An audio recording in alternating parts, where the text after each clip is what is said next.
y lo que es justamente analizar la obra literaria, la obra, el libro como tal. Por ejemplo, nosotros vamos a hacer más que creación literaria.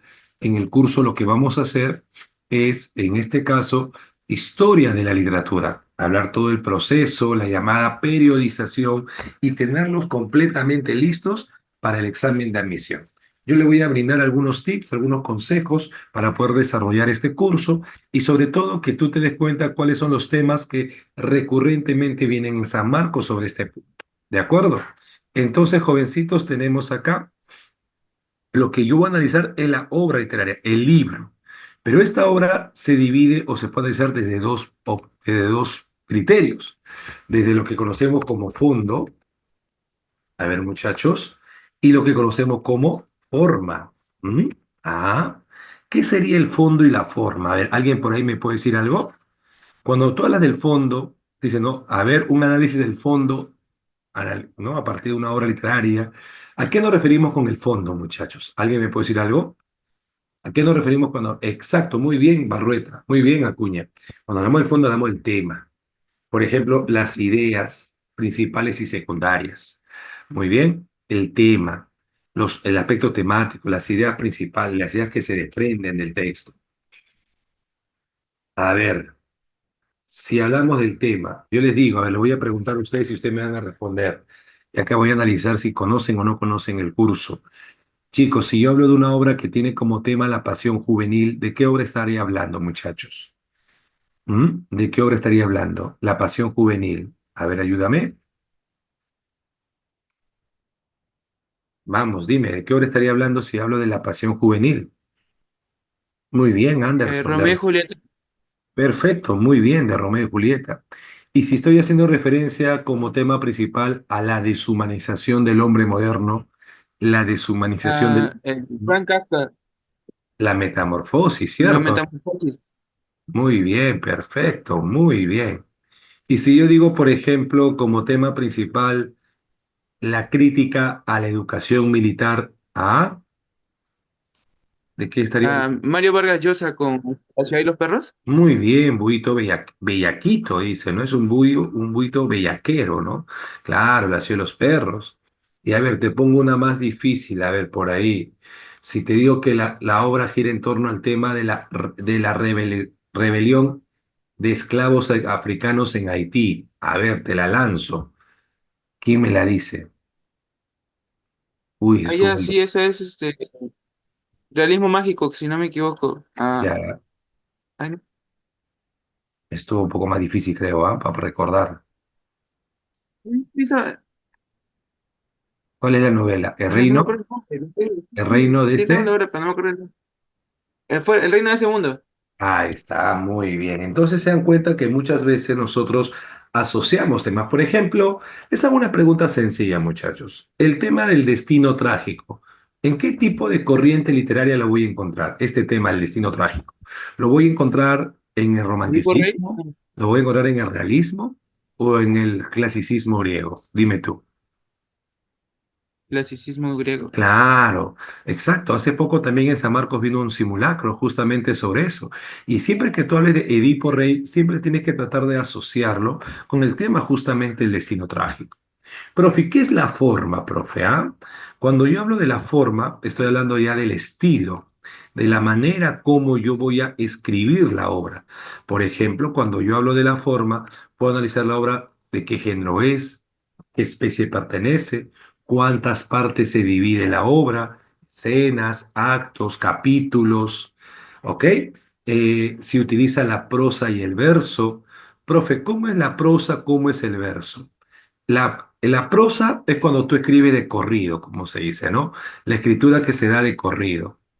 Cuando tú escribes de corrido, eso se llama prosa, ¿no? Por ejemplo, yo lo veo, disculpen, en cuentos, en novelas. La prosa es la escritura de corrido. Pero si tú escribes separando línea por línea y luego dividido así en estrofas, eso se va a llamar verso. ¿Dónde, dónde podemos evidenciar normalmente el verso, jóvenes? ¿En qué tipo de expresión literaria podemos evidenciar el verso? A ver quién me dice por ahí. ¿Dónde vemos más que todo el verso? En los poemas, muy bien, poemas, canciones, lo podemos ver en el himno nacional, por ejemplo. En cambio, la prosa lo vemos más en novelas, en cuentos. Muy bien. Hasta este punto, chicos, ¿todo correcto, jovencitos? ¿Todo bien hasta este punto pequeño? Confirme, por favor. Sí, perfecto. Cualquier consulta, Todo claro, profesor. perfecto. Cualquier consulta que tengan la pueden hacer con total normalidad, por favor. Sí, profe. Muy bien, Kelly. De acuerdo, el objetivo es que el curso ustedes sean capos en este curso, quizás algunos ya lo son, pero sobre todo que los temas recurrentes ustedes lo puedan hacer completamente, sin ninguna dificultad. ¿De acuerdo, chicos? Hay que tomar en cuenta eso. Muy bien. A ver, vamos a seguir por acá. ¿Listo?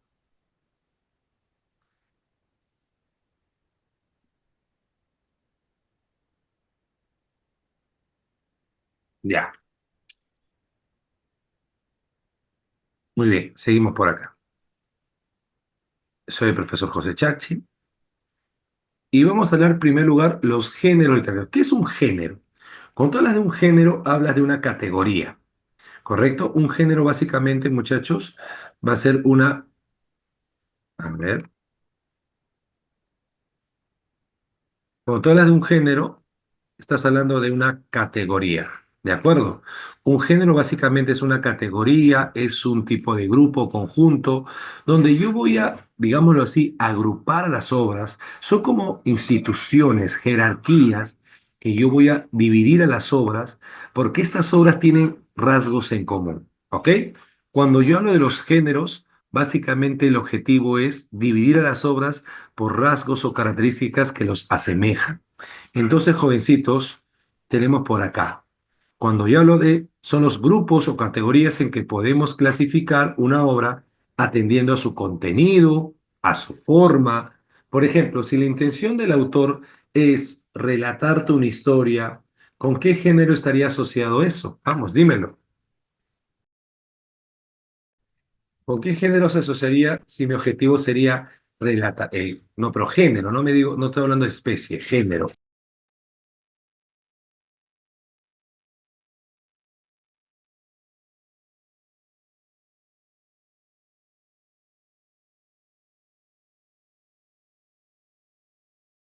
Claro, por ahí me están diciendo, profe, género épico. Las historietas, sí, más que es parte de un género literario, sí, género épico narrativo, sí, una historieta. Una historieta por su estructura se asociaría más a qué tipo de género. Acuérdate que una historieta se desarrolla o desarrolla sus acciones usando el diálogo de por medio. Más que un género, sería un tipo de especie literaria, más que género. ¿Ok? Buito. Aunque una Sí, historieta, profesor. por claro, una historieta utiliza por su estructura se asociaría más o estaría más relacionada a lo que es en este caso el dramático, ¿no? Por el tema. Incluso en San Marcos vino una pregunta así, en un examen de admisión. Colocaron una historieta, un cómic, y señalaron que por su estructura con qué género estaría asociado. Como el desarrollo de las acciones se dan a través de diálogos, entonces lo adecuado, lo idóneo, sería el género dramático. ¿Ok, Buito? Muy Sí, bien. profesor, muchas gracias. Ya. Son formas institucionalizadas que ya los tratadistas han diseñado. El primer autor que hace esta división, como sabemos, es Aristóteles, ¿no?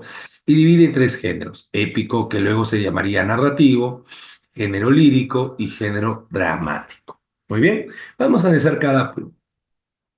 En el género lírico, quizás nuestro primer acercamiento a la literatura ha sido a través de una poesía, quizás, ¿no?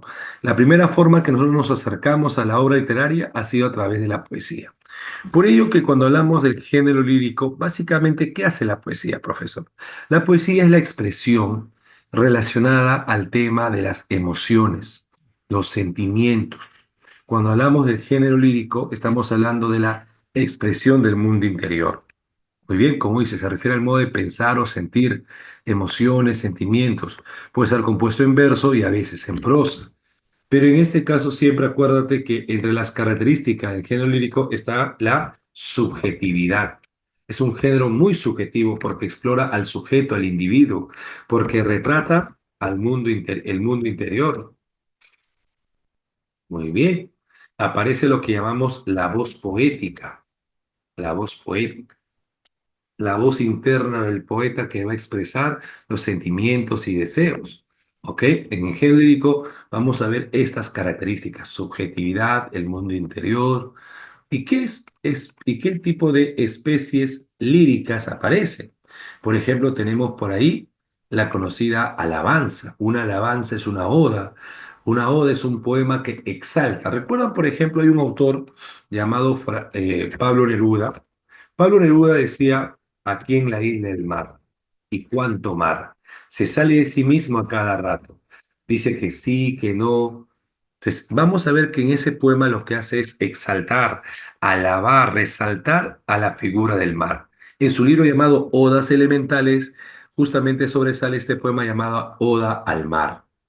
Una elegía, ¿qué es, jovencitos? Una elegía en la ausencia, el ser amado, del ser querido.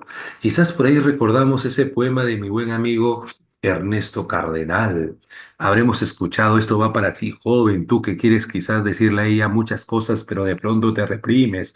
Tú, jovencito, que tu corazón está lleno de amor, pero no sabes cómo expresarlo y quieres dedicarle un poema, quieres subirlo a tu estado, la quieres desbloquear para que él lo vea, o tú, placa, lo quieres desbloquear, que lo vea y se arrepienta. Le puedes decir: al perderte yo a ti, tú y yo hemos perdido. Yo porque tú eras lo que yo más amaba, y tú porque yo era el que te amaba más. Pero de nosotros dos, tú pierdes más que yo, porque yo podré amar a otras como te amaba a ti, pero a ti jamás te amarán como te amaba yo. Imagínate. Pues si tú le expresas eso a la señorita, al joven, de pronto estás expresando qué cosa: un dolor por profundo, muy profundo, ¿no?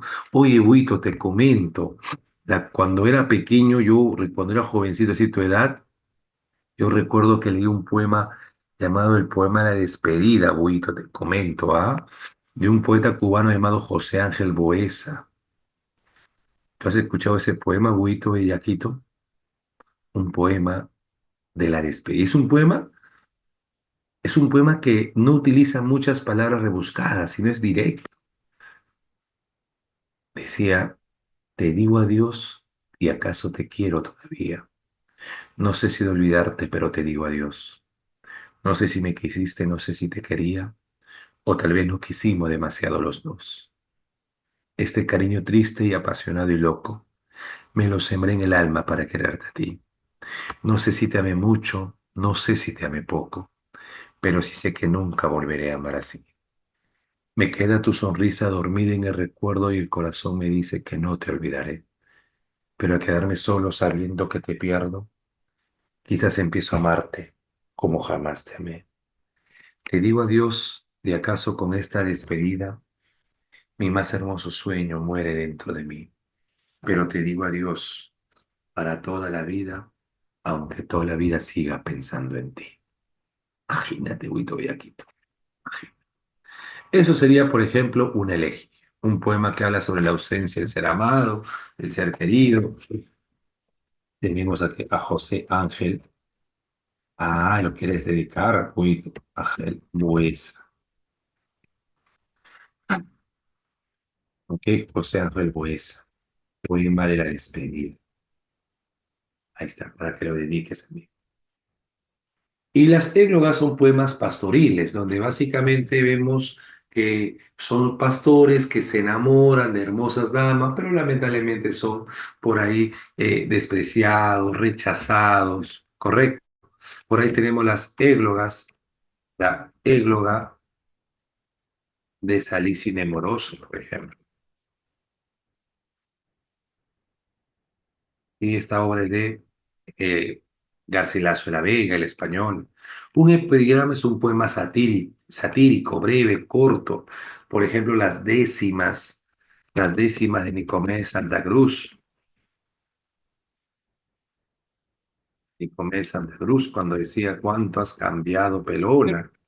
Cisco de Carbonería. Profesor, Eran poemas cortos, breves, el pro- ¿no? Entonces, que siempre apela a la burla, a la ironía. Y el madrigal es una temática amorosa, que puede ser por el elogio, puede ser en general, el amor en diversos sentidos, ¿no? No solamente hablar de la decepción amorosa, sino hablar del amor en general. Ahora, San Marcos te pregunta más que todo los cuatro primeros, por ahí. Pero San Marcos, más que todo, el último examen de admisión lo que hace es que tú reconozcas las características del género lírico. ¿Ok? Muy bien hasta acá, chicos. ¿Todo bien hasta acá? Profesor, Escucho. disculpe, Nicomedes de Santa Cruz no era el que escribió A Cucachos Aprendí. Claro, también. Él es el que escribió A Cocachos aprendí mi labor de colegial en el Labor de colegio. Claro, también él. fiscal. Muy bien, Sí, me la sé completa. perfecto, muy bien. Es un poeta peruano. Y luego tenemos, muchachos, el género épico.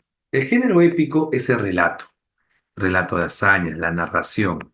Hay que recordar que cuando hablamos de género épico estamos hablando de relatar, ¿ok? Narrar o describir. ¿Ok? ¿Qué vas a relatar o narrar? Vas a relatar o narrar básicamente situaciones, ¿no? Situaciones, hechos pasados. ¿Y qué vas a escribir? Por ejemplo, vas a escribir escenarios, paisajes, ambientes, personajes. ¿Correcto? Muy bien. Ahora, además hay que recordar que el género épico nace a partir de la objetividad. Yo voy a contar algo que está externo a mí. No es algo que yo pertenezco, soy parte de esa historia, no. En muchas oportunidades yo voy a contar algo externo a mi persona. Al inicio, el género épico se expresaba en verso. Y ahí tenemos estas especies, ¿no? De las cuales San Marcos solamente nos toma en cuenta o tomamos en cuenta para el ciclo solamente estas dos. La epopeya, como historia de guerreros antiguos, como la Ilíada y la Odisea, y el Cantar de Gesta, historia, lo llamado un relato medieval, ¿correcto? En cambio, cuando ya hablamos de prosa, ya hablamos de un relato donde ya no se habla de hazañas, sino historias cotidianas, y que en estas historias cotidianas se utiliza la prosa de por medio. Ahí tenemos el cuento, la novela, la crónica y la fábula. Muy bien. Entonces hay que recordar la diferencia, ¿no? El género épico relata, narra, describe situaciones, ambientes. Al inicio lo hace en verso y posteriormente lo hará en prosa. Muy bien, hasta acá. ¿Todo correcto, chicos? ¿Todo bien hasta acá, muchachos? Confirma, por favor, alguna pregunta.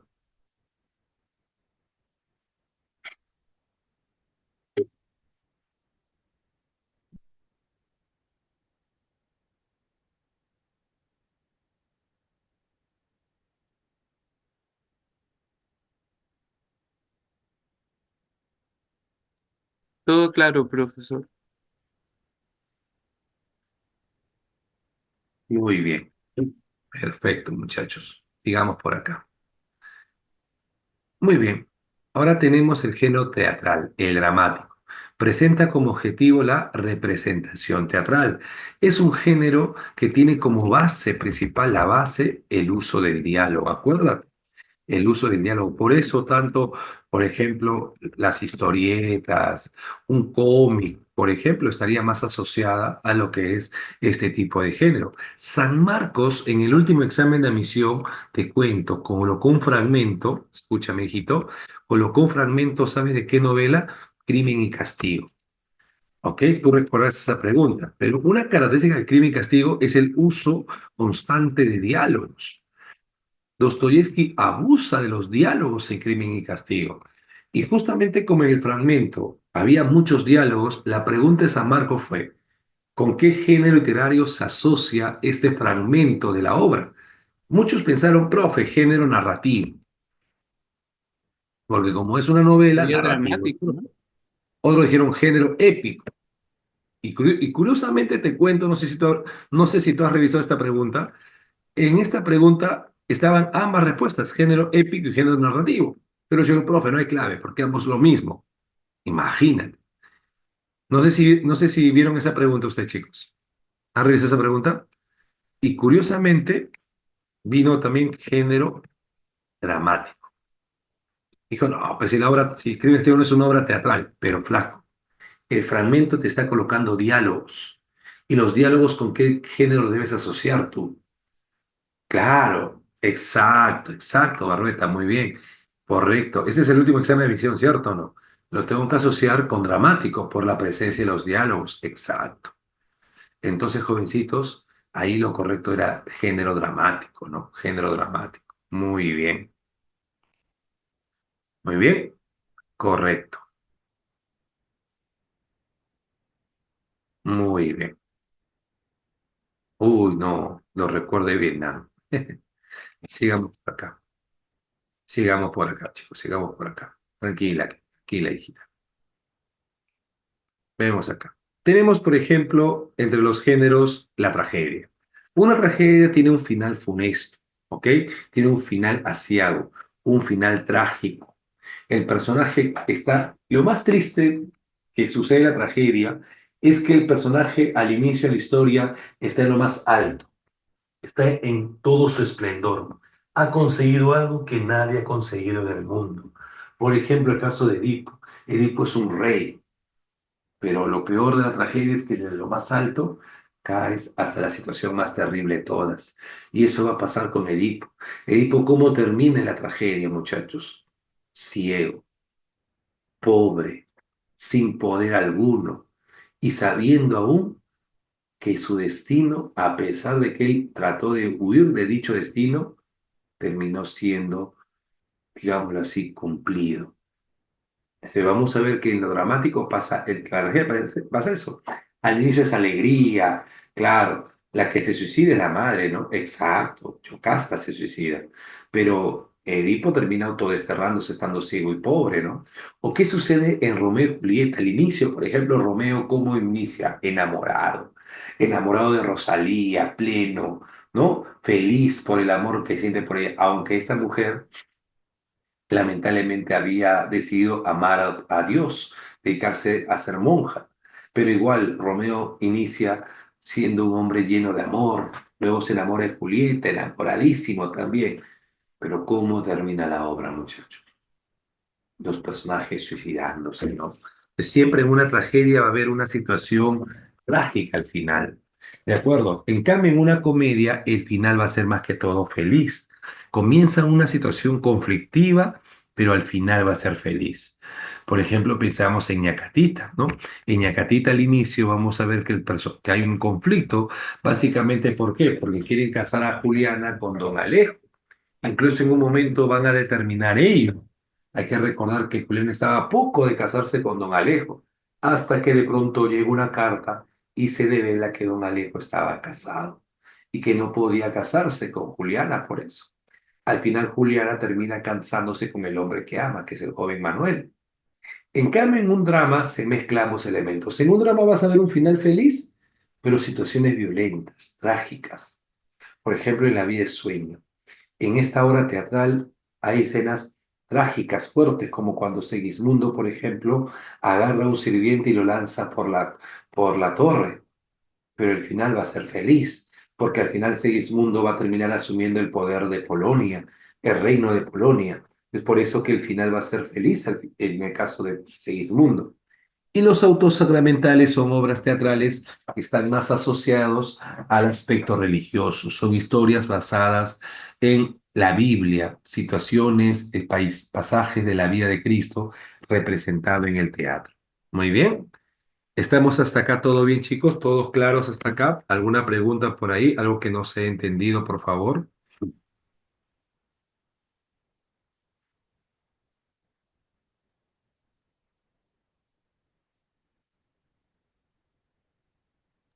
Todo claro, profesor. Sí, todo bien, perfecto. Muy bien.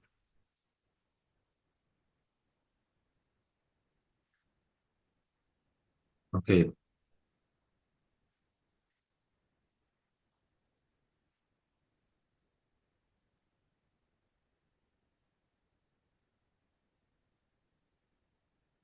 digamos por acá entonces. Ahora, vamos a hablar de las figuras literarias.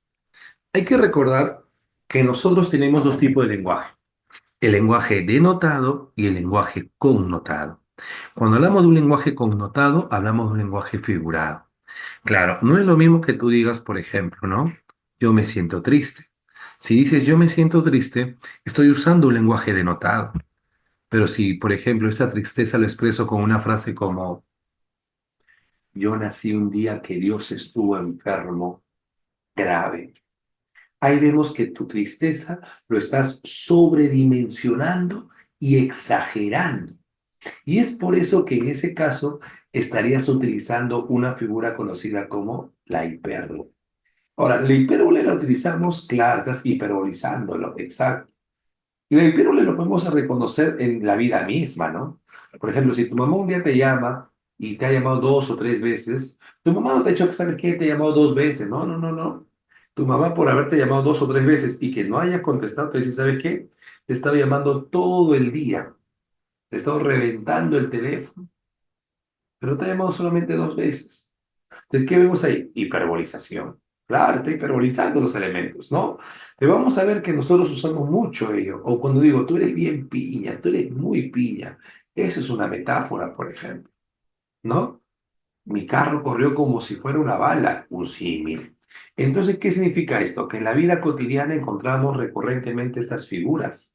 No crean que las figuras literarias son exclusivas de la literatura. No, estas figuras nacen de la vida cotidiana, nacen de las situaciones que vivimos cotidianamente nosotros. ¿De acuerdo? Ahora, San Marcos, profesor, en sí San Marcos pregunta solamente 5 figuras literarias. ¿Ok? ¿Cuáles son las figuras que pregunta San Marcos? A ver, ¿quién sabe? Primero, metáfora. ¿Qué más? Símil, hipérbole, hipérbato y anáfora. San Marcos solamente pregunta esas 5 figuras literarias. Profe, ¿y el epíteto lo pregunta más el curso de lenguaje más que literatura. Sé que tú debes saber que es un epíteto, lo voy a enseñar, pero el epíteto como pregunta en figuras literarias lo pregunta más el lenguaje. Es más, en el curso de lenguaje tú recordarás que una vez vino una pregunta sobre señal en la oración donde hay un llamado adjetivo epíteto. ¿Lo recordarás? Y la respuesta era la frase dulce manjar. No sé si recuerdan eso. Lenguaje, la pregunta de examen de admisión. Entonces, ¿qué quiere decir esto? Que, profe, y antítesis, oxímoro, no sé, a mí me enseñaron metonimia, no sé por qué te han enseñado eso. No viene en examen de admisión. Y como estamos en un ciclo de repaso, ¿qué es lo que yo debo hacer? Solamente aquello que viene. Lo que no viene sería innecesario. ¿De que tienes cuántos cursos? Tienes más de 10 cursos. ¿Para qué te voy a atiborrar de información cuando lo que debes tú saber es lo necesario? ¿Ok? Vamos por acá. Por ejemplo, las figuras son recursos literarios que brindan mayor expresividad a la obra, mayor belleza muchas veces. Cambian el sentido denotado a un sentido connotado. Muy bien. Ahora, en caso de estas figuras, vamos a ver lo siguiente. Si yo tengo una comparación que puede ser de una forma, acá vemos, ¿no? Explícita o implícita. Si yo comparo de manera explícita, voy a utilizar ¿qué cosa? Un recurso como el nexo, el conector. Su cabello es como una cascada de plata, por ejemplo. Al usar yo este recurso que es el conector, estaría frente a una figura conocida como el signo, por el uso del conector. Pero si la comparación que establezco entre dos elementos no tiene un conector, sino está sobreentendido, como su cabello, una cascada de plata. Acá, por ejemplo, esta coma reemplaza el verbo es. Si yo digo su cabello es una cascada de plata, sería un tipo de metáfora. ¿Cuál es la diferencia? Que en el símil está esta presencia de este conector. San Marcos en un examen de admisión vino una pregunta que decía, golpes como el odio de Dios, como si ante ellos la resaca y los sufridos se posara en el alma. ¿Recuerdan? No, al usar el verbo son, estás volviendo una metáfora. Si digo, nuestras vidas son los ríos, esa es una metáfora, ¿correcto? Ahora, si digo, nuestras vidas son como los ríos, ya sería un tipo de símil. Basta la presencia del como comparativo, ya lo vuelve símil. En cambio, si digo, nuestras vidas son los ríos, sería una metáfora. Es que hay dos tipos de metáforas, ¿se recuerdan? La metáfora pura y la metáfora impura. La metáfora pura es aquella que ya reemplaza un concepto con otro. Y la metáfora impura es aquella que utiliza un verbo copulativo, como el verbo ser. Luego también tenemos la alteración. Si yo altero la estructura, por ejemplo, el orden de la oración, donde coloco al inicio un circunstancial y luego al final el sujeto, estaría hablando del conocido hipérbato. Muy bien, donde se cambia la estructura de la oración. Desde ese corazón mueve sus manos la noche. La noche es el sujeto. Y vemos que esta noche está al final de la oración. Ese se llama hipérbato. En cambio, la hipérbole, ¿qué es? La exageración. Estamos alterando la idea, estamos exagerando la idea. Exageración. ¿Ok? Más dura que el mármol, más helada que nieve. Si yo repito las palabras al inicio de los versos y repito las mismas palabras al inicio, vuelve, vuelve, anaf, anaf, ¿correcto? Pero si yo repito una idea como oscura noche, que está sobreentendido, o repito una frase que se asocia directamente a un sustantivo, como cuando digo el de los pies ligeros, sé que es Aquiles, o como cuando digo el experto en engaños, sé que es Odiseo, ahí estaría hablando de un epíteto. Pero como te digo, San Marcos pregunta principalmente estas cinco figuras que están acá, ¿correcto? En el curso de literatura. Muy bien, hasta acá estamos correctos, chicos. Confirmen todo, por favor. Sí, profesor. Muy bien, seguimos por acá entonces. A ver, la metáfora. Como te digo, hay dos tipos de metáforas. Metáfora es comparar dos elementos que tienen cierta semejanza, por analogía o por semejanza. Por ejemplo, esta es una metáfora impura, ya que está usando el verbo es. El sol es un globo de fuego. Pero a veces hay la metáfora pura, donde el concepto ya está reemplazando la idea. Confía en tu hilo blanco, refiriéndose a los dientes. Son dos viejos caminos blancos y curvos. Acá se refiere a los padres ancianos. Pero también, como te digo, en este caso, el verbo puede ser son o el verbo ser, ¿no? Nuestras vidas son los ríos. Esa es una metáfora. Como dice acá la observación, en la metáfora se elimina cualquier tipo de conector. Muy bien, perfecto. Listo. ¿Claros? Sigamos. En el símil, en cambio, sí usamos un conector. Es una comparación, por eso, explícita, evidente, ¿no? Y vamos a ver que acá se usa el conector como la noche es como un racimo de uvas negras, o el río se parece a una serpiente de oro. Su semblante augusto figura, se parece un apacible corazón. El tiburón surcó el agua como una lancha de motor. Sus mulos se me escapaban como peces sorprendidos. Entonces, la diferencia con la metáfora es que acá sí usamos un conector comparativo. Un conector comparativo. En cambio, en la metáfora, el único nexo que se puede usar es el verbo ser. En cambio, en sí me se usa conectores como el cómo o el cuál, ¿no? Su mirada, cual fuese un puñal, me atravesó, digo. Su mirada, cual fuese un puñal, me atravesó. Es un tipo de sí. ¿Ok? ¿Correcto, chicos?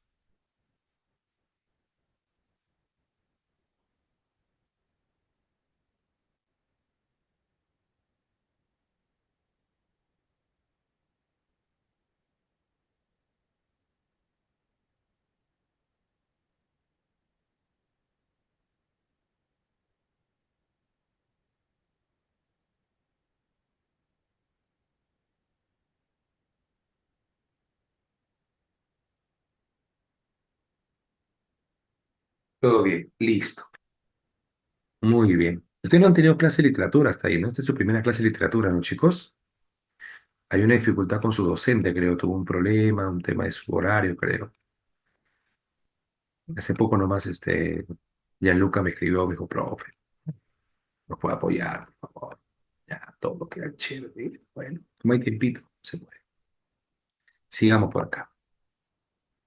En el hipérbato vemos un desorden. Mira, te doy un dato. Una forma de reconocer un hipérbato es cuando tú notes que al inicio, por ejemplo, hay un circunstancial o el sujeto de la oración no está al inicio. Mira acá.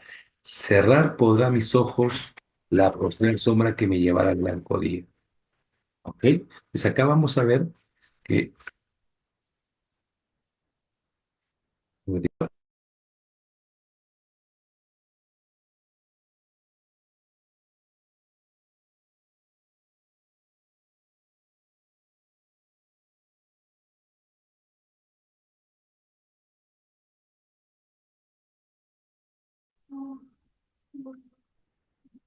Ya. Dice, ¿no? Cerrar podrá mis ojos la postrera sombra que me llevará al blanco día. Entonces acá vemos, por ejemplo, que el blanco día, el blanco, dice, ¿no? Cerrar podrá mis ojos la postrera sombra que me llevará al blanco día. ¿Quién va a cerrar, quién podrá cerrar mis ojos? Ah, la postrera sombra que me llevará al blanco día. Este básicamente es el sujeto de la oración. Y mira dónde está ubicado, ¿no? Igual, ¿no? Con mi Naya llegan a Valencia doña Jimena y sus hijas. Ah, yo me doy cuenta que el sujeto está al final. San Marcos vino una pregunta, esto vino como pregunta de San Marcos. Del salón en el ángulo oscuro, de su dueña tal vez olvidada, silencioso y cubierto de polvo, ¿qué se veía? El arpa se veía. Sujeto. ¿Ok? A Dafne ya los brazos le crecían.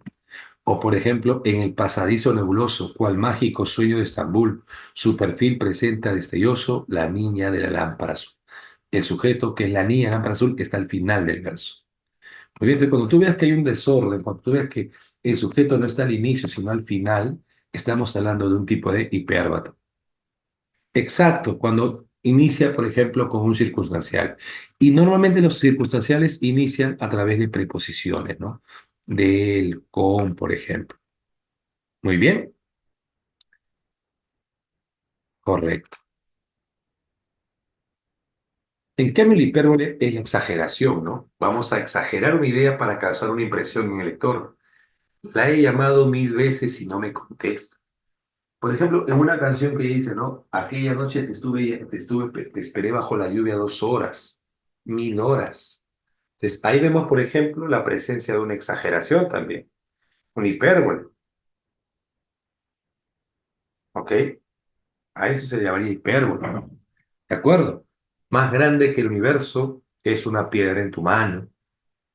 No, mi corazón se ha vuelto una piedra. Lo golpeo y me hiere la mano. La condenada tenía más fuerzas que un demonio. O cuando digo, el niño está ardiendo. Son exageraciones. Me muero de hambre. Exageración también. ¿Correcto, chicos? Muy bien.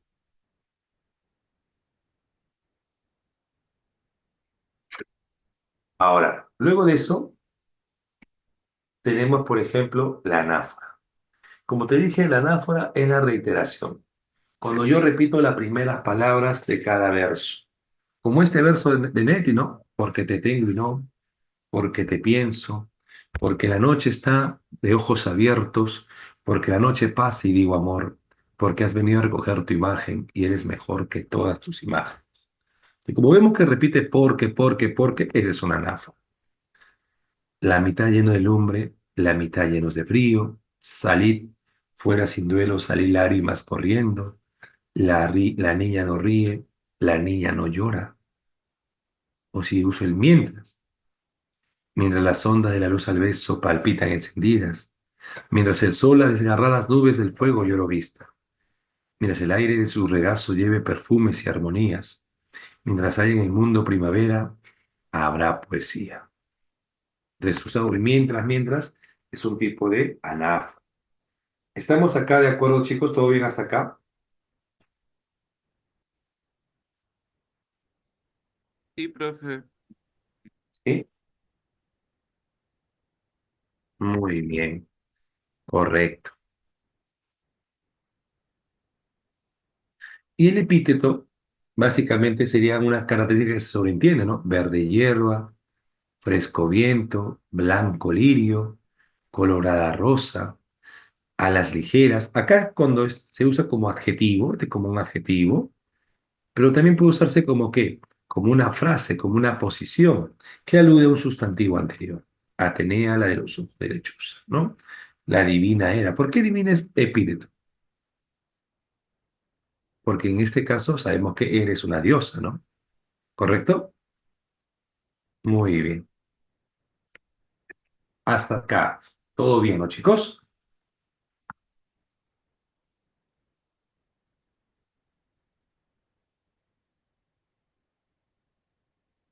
Listo.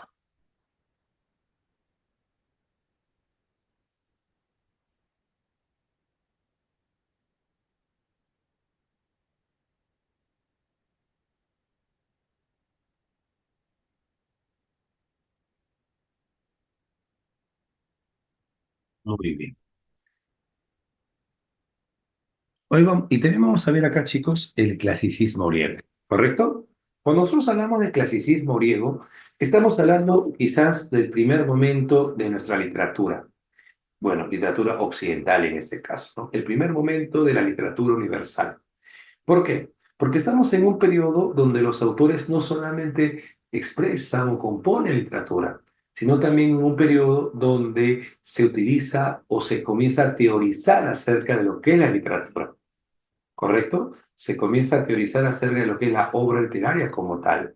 Entonces, jovencitos, decimos justamente por ello que si hablamos del clasicismo griego, estamos hablando de la primera corriente de Occidente, que surge en el siglo VIII antes de nuestra era. Esta corriente se toma como modelo, como paradigma. De ahí que se le considere como la primera por eso. ¿Por qué? Porque va a marcar pautas, va a marcar el esquema, el modelo de creación artística para autores de años posteriores. Y muchos autores, por ejemplo, posteriormente buscarán emular ese tipo de corriente, ¿no? Por ejemplo, ¿alguien se acuerda que en el siglo XVI apareció una corriente literaria que tuvo como objetivo revalorar el mundo grecolatino y tomó como base literaria los cánones o normas usadas por el clasicismo griego? ¿Te acuerdas cómo se llamaba esa corriente? ¿Quién se acuerda? Renacimiento, En Italia. el humanismo, No, ese es el pensamiento filosófico. ¿Cómo se llama la corriente? renacimiento, no, Exacto. Renacimiento. Muy bien. El Renacimiento fue la corriente literaria. Justamente, muchachos, va a buscar emular los elementos que usó el clasicismo griego. Por ejemplo, ¿qué vamos a ver por acá? Se dice que hay una visión antropocentrista, ¿no? ¿Qué significa esto? Que el hombre va a ser el centro del cuestionamiento, de las historias, ¿ok? Va a girar en torno al ser humano. Y no solamente eso, sino que incluso vamos a poder decir, muchachos, que los dioses mismos van a tener forma humana, ¿ok? La religión en este periodo es politeísta, hay una gran diversidad de dioses.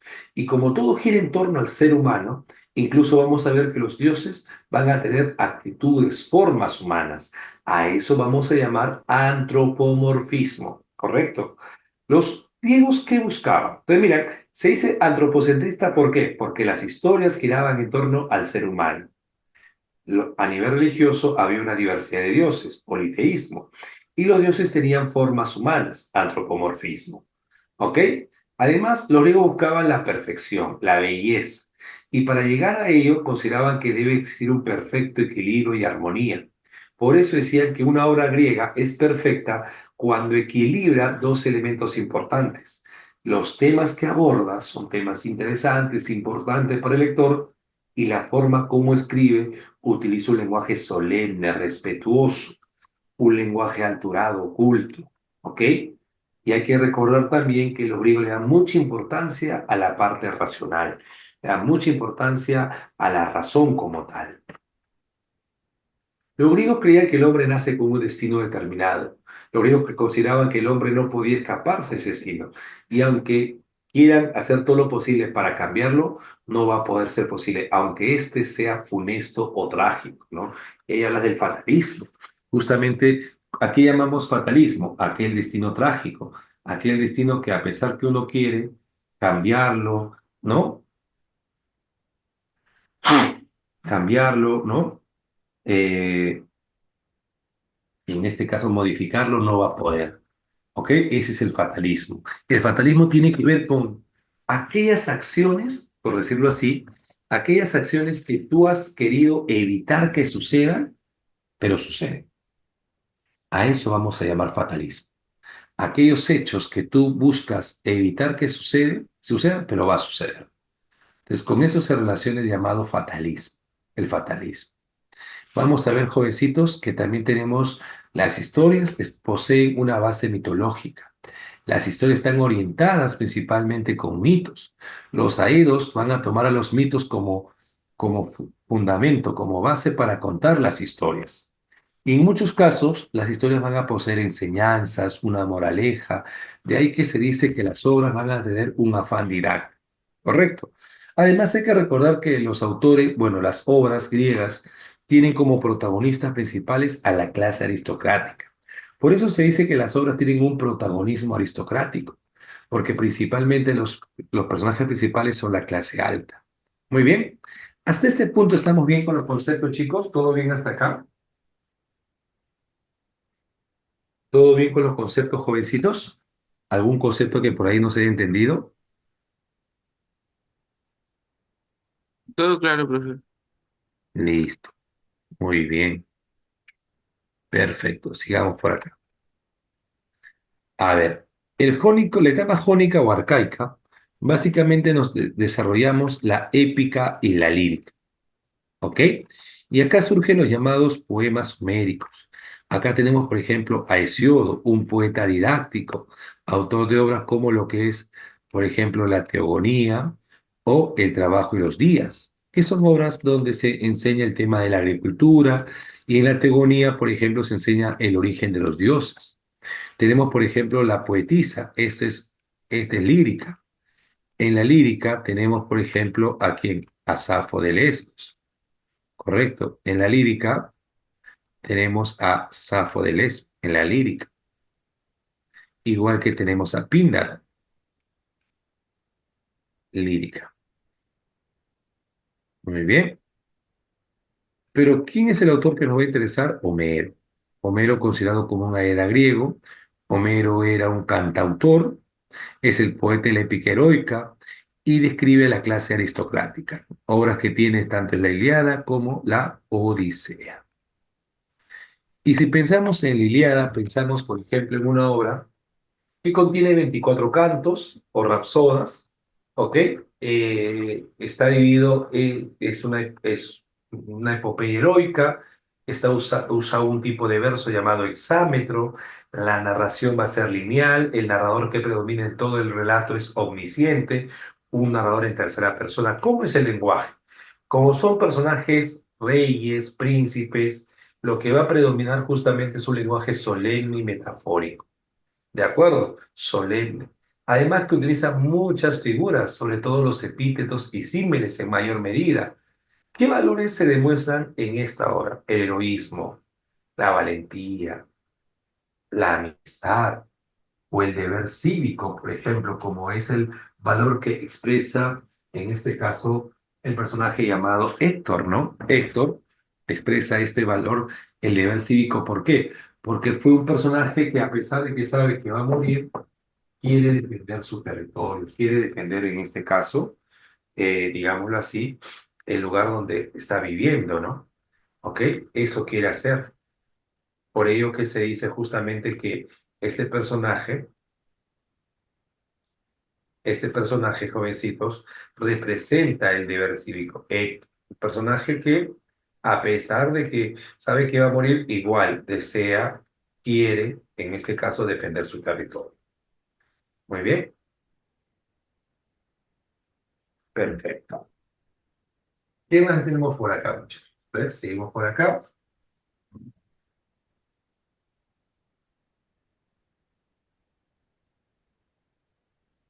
¿Cómo inicia la obra? La obra se inicia con la invocación a la musa, o canta Dios a la furia del peli de Aquiles, ¿no? Y hay que recordar que Aquiles estaba molesto al inicio, ¿por qué? Porque a Aquiles le van a despojar de su sirvienta. Aquiles tiene una sirvienta llamada Briseida. Pero lo que ha pasado en el mundo griego es que los griegos están muriendo debido a qué? Debido a una peste. Lo que pasa es que Apolo ha mandado una peste porque Agamenón se rehúsa a devolver a la hija de un sacerdote llamado Crises. Se rehúsa a devolver a Criseida. Entonces, ¿qué va a suceder? Sucede por ello entonces que bueno, Crises le ha pedido a Apolo que castigue a los griegos. ¿Y qué mejor forma que castigar que mandando una peste en plena guerra? Entonces los griegos van muriendo. Eso lo va a saber un adivino llamado Calcante y se lo va a contar a Aquiles. Y Aquiles va a hablar con Agamenón. ¿Y qué hace Agamenón? ¿Te acuerdas? Decide devolver a Crisera, pero no quedarse con las manos vacías, sino quedarse con la sirvienta de Aquiles, con Briseida, la de la hermosa cintura. Y vamos a ver por ello, muchachos, que eso va a generar la primera cólera que siente Aquiles. ¿Qué genera esa cólera, profesor? Genera que Aquiles se retire de la guerra. Y esa decisión molesta, incómoda de Aquiles, es una decisión que va a causar daño, va a afectar directamente a quienes, a los griegos. Porque los troyanos se van a ver con ventaja ya que el guerrero más importante de los griegos ya no está luchando. Entonces los troyanos van a tomar ventaja. Y es tanta la ventaja que toman que incluso en un momento los dioses participan apoyando a los griegos porque Atenea y Hera ven que los troyanos se están derrotando. Entonces, a pesar de la intervención de los dioses, vamos a ver que en un momento desesperación de los griegos, Néstor, uno de los griegos más importantes, va a ir a hablar con quién, va a ir a hablar con Aquiles y le va a pedir que por favor retorne a la guerra. Pero Aquiles se va a rehusar. Aquiles no va a querer luchar. Aquiles se va a rehusar a retornar a la guerra. Es por ello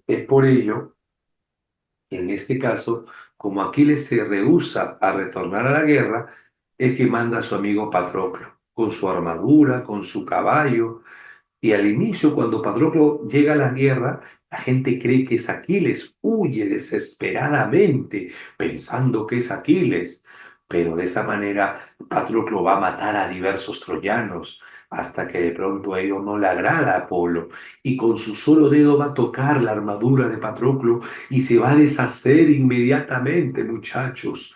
En ese momento vamos a ver que Héctor, aprovechando que Patroclo no tiene armadura, traspasa su cuello con una espada.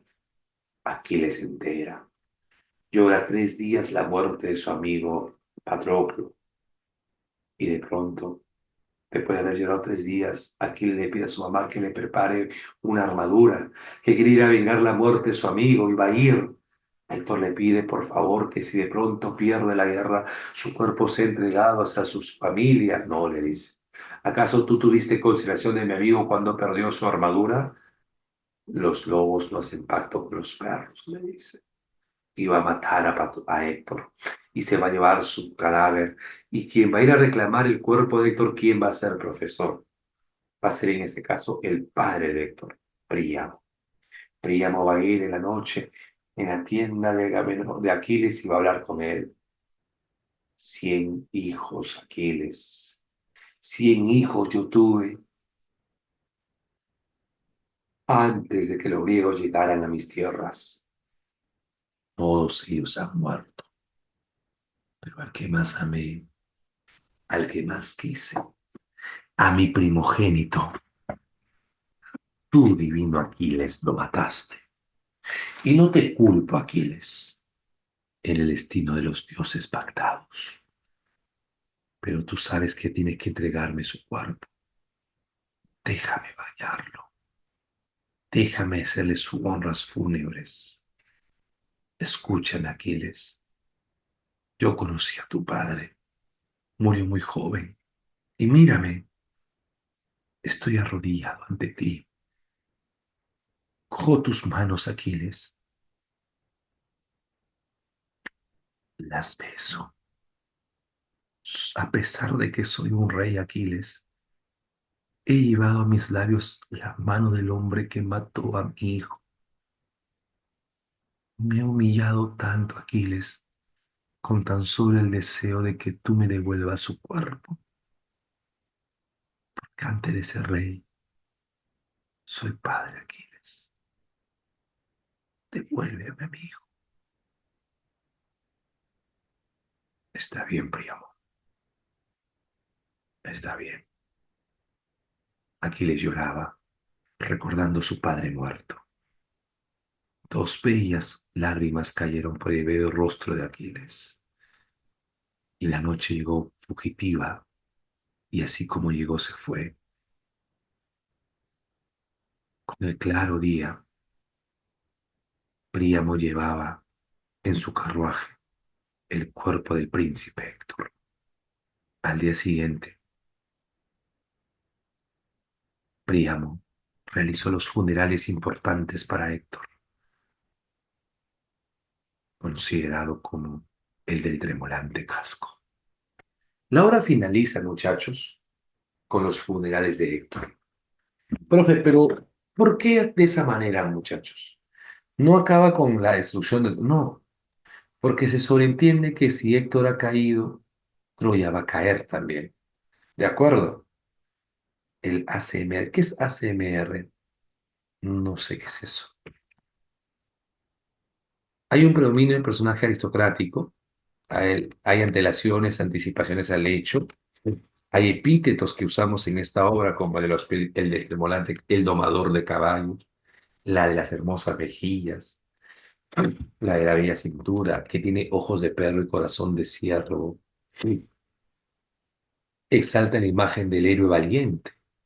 Hay presencias de divinos, interacción entre los dioses, retrata costumbres, y se narra no los 10 años, solamente se narra los últimos 51 días del décimo año.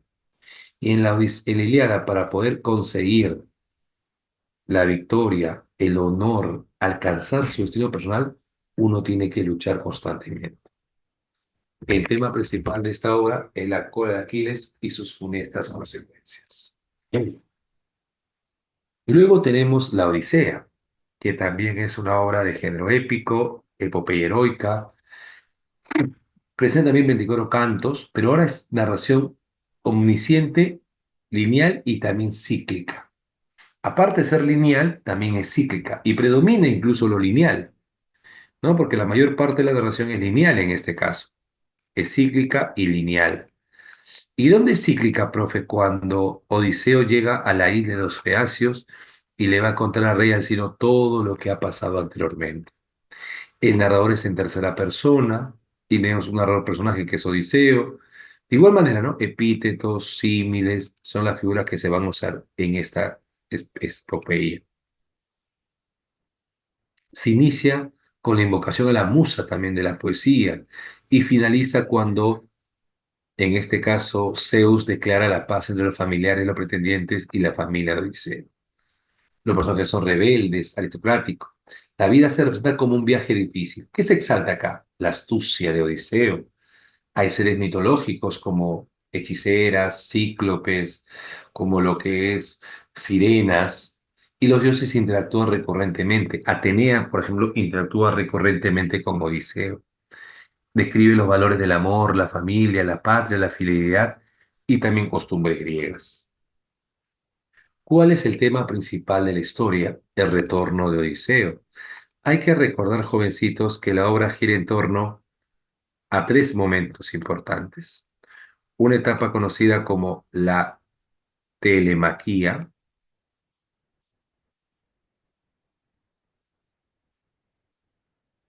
que se ve en esta primera parte llamada la telemaquía.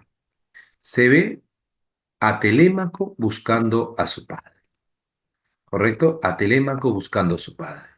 Porque en el palacio de Ítaca los pretendientes quieren casarse con Penélope. Pero Penélope, señores, Penélope ha determinado elegir un esposo luego de terminar de tejer una mortaja. Pero en las mañanas tejía y en las noches destejía. ¿Ok? Luego de eso vamos a ver, luego de eso vamos a ver, muchachos, que Telémaco le dice a los pretendientes, yo sé que ustedes quieren que mi madre escoja a uno de ustedes, pero lo que va a suceder es lo siguiente. Yo voy a ir al mar a buscar a mi padre. Y cuando voy a buscar a mi padre, si encuentro noticias que mi padre está vivo, tendrán que esperarlo un año más. Pero si mi padre está muerto, mi madre tendrá que elegir a uno de ustedes. Y es por eso que, muchachos, en la telemaquía, ¿qué hace Telemaco? Busca a su padre. ¿Y a Profesor, dónde va a buscar a su padre? Te escucho. disculpe, eso de la búsqueda de Telémaco, de Telémaco buscando a su padre, ¿fue en la primera parte? Claro, son tres partes, ¿no?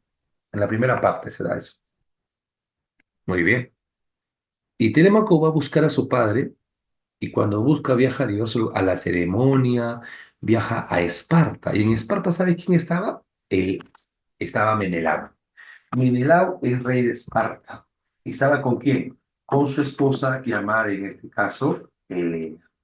Y cuando llega justamente eh, donde Menelao, le va a preguntar a Menelao si sabe dónde está su padre, ¿no? Y Menelao le dice que su padre no ha muerto, pero pequeño patrón, pero pequeño Telemo. Tu padre está en una isla llamada Ogygia. Está cautivo por una ninfa llamada Calipso. Y a pesar de que uno quiera ir a rescatarlo, va a ser imposible, porque esa isla tiene un hechizo que solamente los seres divinos, los dioses, pueden conocer esa isla. Pero rescata a tu padre, si es posible, y espero que retorne a su casa. Entonces, vamos a ver que la buena noticia es que Odiseo está vivo. La mala noticia es que está en un lugar donde no va a poder ser rescatado. Ahora, en la segunda parte ya es el llamado Nostos o aventura. En el Nostos, ¿qué va a pasar? Va a pasar que Odiseo está en la isla de Ojigia. Estando en esa isla, tiene que partir hacia Ítaca y se entera que en esa isla un día que transcurre es un año en la Tierra. Cuando se entera eso, se da cuenta que ha perdido 7 años de su vida transcurridos solamente en una semana. Y es por eso que Aquiles decide partir. Y cuando parte de la isla de Ojigia, va a ir llega, debido al ataque de Poseidón, llega hacia la isla de los Feacios, donde lo va a recibir con hospitalidad el rey Alcino. Y al rey Alcino le va a contar todo lo que anteriormente le había pasado. Le va a contar, por ejemplo, entre las aventuras que más resaltan, cuando llegó a la isla de los Lotófagos y consumió la flor de loto, o cuando, por ejemplo, estuvo, en este caso, eh, en la isla llamada Tracia, donde estaban los cíclopes, donde había un cíclope llamado Polifemo que mató a sus tripulantes porque estos habían comido previamente a los carneros y ovejas de Polifemo. Agarró los tripulantes y comenzó a devorarlos y escuchaba, dice Odiseo, cómo se trituraban los huesos del cráneo de los tripulantes en las fauces, en los dientes de Polifemo. Le preguntaron, ¿quién es el líder de ustedes? Él respondió, mi nombre es nadie. Luego de que ofrecieron vino a Polifemo, Polifemo se quedó embriagado y se quedó dormido. Y cuando se quedó dormido, ¿qué sucede? Odiseo aprovecha con sus tripulantes, agarra un árbol, hace una punta en el árbol y coloca brasa y coloca fuego en el árbol. Y de esa manera va a dañar el ojo de Polifemo. Los demás cíclopes aparecen. ¿Qué pasa, hermano Polifemo? Le preguntan. Y Polifemo responde, nadie, nadie me ha hecho daño. Y de esa manera los cíclopes no van a su ayuda. Luego de eso huye Odiseo, pero le dice a Polifemo que el hombre que le ha hecho daño tiene un nombre. No es un ser incógnito. Su nombre es Odiseo, rey de Ida. Y cuando escucha eso, Polifemo jura que su padre lo vengará. ¿Y quién es el padre de Polifemo, muchachos? Poseidón. Ahora, luego de otras aventuras más, recordamos que, por ejemplo, en un momento Odiseo llega hacia la isla de la hechicera Circe, recordarán ustedes, ¿no? Esta hechicera que tenía la cualidad de transformar en cerdos a las personas, en diversos animales. Y vamos a ver que la hechicera Circe, cuando de pronto se encuentra frente a Odiseo y lo quiere hechizar, no va a poder porque Odiseo había recibido un tipo de brebaje que lo hace inmune a los hechizos de Circe. Y cuando de pronto Circe se ve que su hechizo no hace efecto en Odiseo, Odiseo la va a tomar, la va a sujetar a Circe. Y dice, si tú me matas, nunca sabrás cómo retornar a tu casa, Luis. Entonces dime cómo retorno. ¿Quieres que te lo diga? Ingresa a mi alcoba entonces. Y así te lo voy a decir. Entonces ingresa junto a Circe a su alcoba y le va a contar cómo retornar a su casa. Solamente eso. Por horario de protección al menor, digamos solamente eso. Por hora. La cuestión es que luego de ello, vamos a ver que Odiseo tiene que ir al Hades. En el Hades está Tiresias, a quien le tiene que decir dónde, bueno, preguntar, ¿no? Cómo retornar a su tierra Ítaca. Tiresias le dice que para retornar tiene que pasar por dos monstruos marinos, Caridis y Escilia. Caridis es un remolino, Escilia un monstruo de 7 cabezas. Luego tiene que pasar por las sirenas y Odiseo es el único ser que puede escuchar el canto de las sirenas. Y luego tiene que llegar hacia la isla donde están las vacas sagradas del dios Zeus. En este caso, eh, eh, le habían dicho, escúchame, Odiseo, que ningún tripulante tuyo consume esas vacas sagradas. Pero a pesar de la advertencia, los tripulantes desobedientes consumieron esas vacas y quedaron todos muertos, envenenados. Odiseo se queda solo y parte al mar y Poseidón ataca a su barco y lo manda a la isla de la ninfa Calipso. ¿Qué sucede luego de eso? Que el rey Alcino decide ayudar a Odiseo y Odiseo va a retornar a Ítaca y ahí se establece la segunda, la tercera y última parte de la obra, la venganza. Odiseo es transformado como un anciano mendigo para observar quiénes le son leales en el reino y observa cómo mucha gente consume su vino, se alimenta de su pan, desean tener la vida que Odiseo tuvo. Y vamos a ver que en un momento determinado, Penélope decide hacer un certamen, una prueba del arco, que aquel que dice que quiere ser mi esposo tendrá que tensar el arco de Odiseo y pasar una flecha por 12 hachas, como lo hacía antiguamente Odiseo.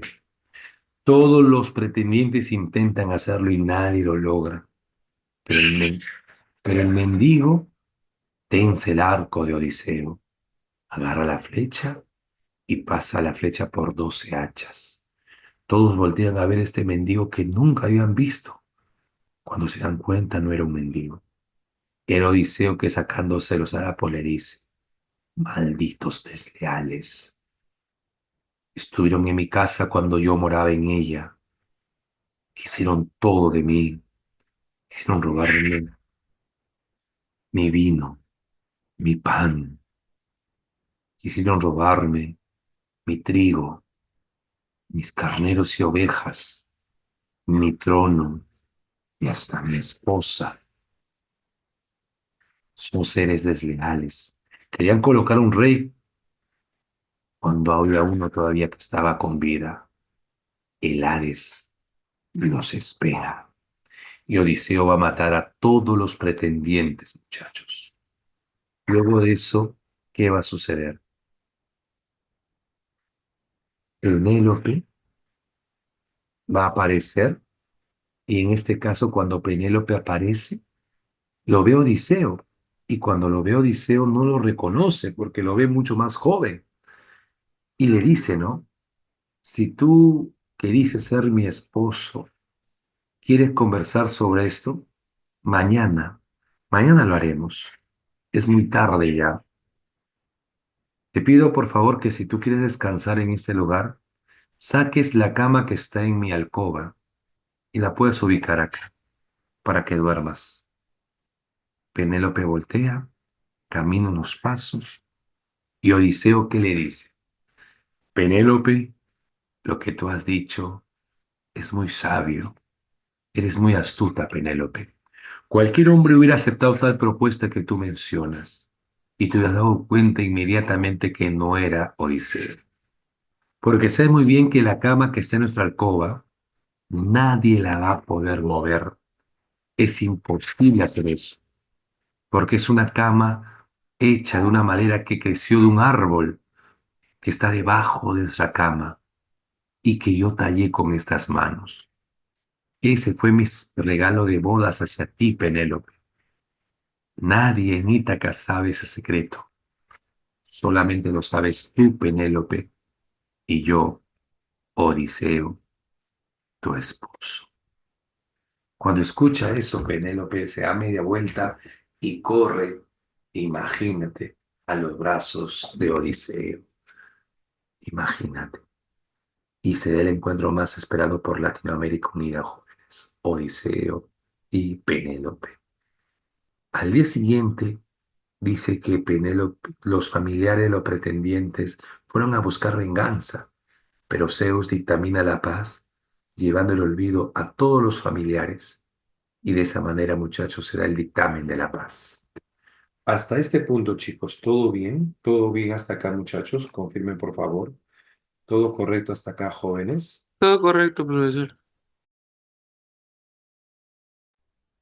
Muy bien.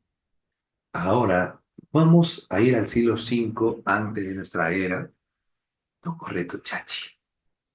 ¿Alguno de ustedes les ha enseñado anteriormente en alguna academia, en otro espacio? Muy bien. A ver, cuando hablamos de la tragedia griega, estamos hablando de una etapa importante de la literatura griega donde se desarrolla este nuevo género. ¿Y cómo surge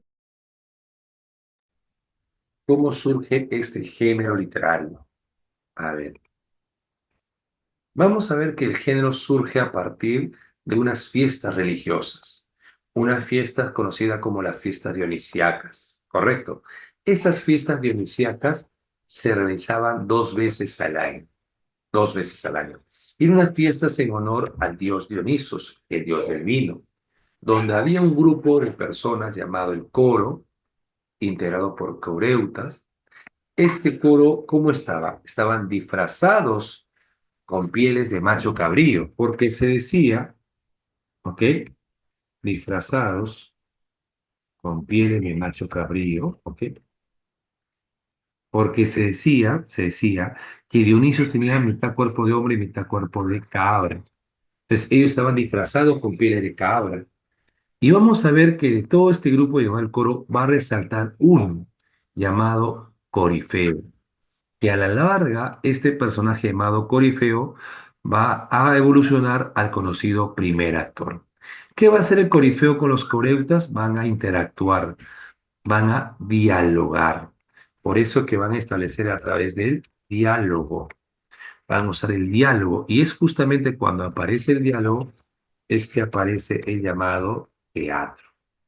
¿Correcto? A través del diálogo surge el llamado teatro. Entonces, acuérdate, la tragedia surge a partir de las fiestas dionisíacas, surge a través de esto llamado el coro, ¿de acuerdo? Que son un grupo de personas que están disfrazados con piel de macho cabrío, y vamos a ver ahí que estos llamados coreutas, de ellos va a resaltar uno llamado el corifeo, que con el paso del tiempo se va a transformar en el primer actor. Luego aparece el segundo actor, escrito por Esquilo, y el tercer actor colocado por Sófocles. Vamos a ver acá, que en las obras griegas, ¿qué vamos a notar? Primero, se utilizaban máscaras y disfraces, ¿correcto? Máscaras y disfraces ¿para qué? Para poder representar a ciertos personajes. Como era un tipo de obra que buscaba la calma en el espectador, buscaba la tranquilidad, las escenas violentas no se representaban en escenas. Además que las mujeres tampoco no actuaban en las obras teatrales. Y el corega, que era en este caso el que financiaba, era aquella persona que se encargaba de los gastos de la representación. ¿Ok?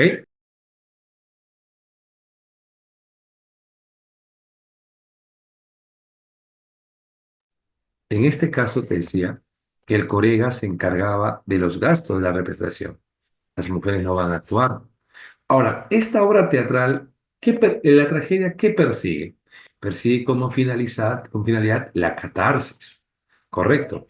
¿Y a qué llamamos catarsis? Catarsis nos referimos a la purificación espiritual. Los espectadores observaban la obra teatral y justamente observando la obra teatral se llegaban a identificar con lo que estaba sucediendo en el teatro y se conmovían, se compadecían de lo que veían y les causaba temor que esas cosas les pasaran a ellos también. Por eso que cuando hablamos en este caso de la catarsis, nos referimos a un tipo de purificación, purgación de pasiones a través de la compasión y el temor. ¿Correcto, chicos? Entonces, ahí tenemos que básicamente cuando hablamos de la catarsis, estamos muy bien. La catarsis es la purificación espiritual mediante la compasión y el temor. ¿Qué representantes tenemos acá? Esquilo, Eurípides, Sófocles. Pero hay que recordar que Esquilo es el que introduce al segundo actor y Sófocles al tercer actor. El teatro era más o menos así. Acá tenemos la escena donde estaban los actores, la orquesta u orquesta donde estaba el coro y las gradas donde estaba el público. Muy bien, ¿alguna pregunta hasta acá?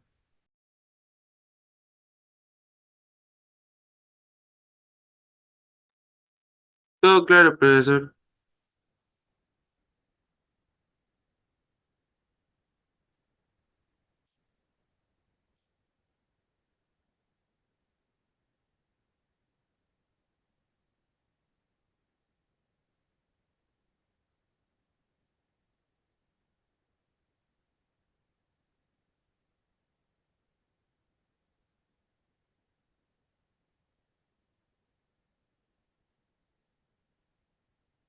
Muy bien, sigamos.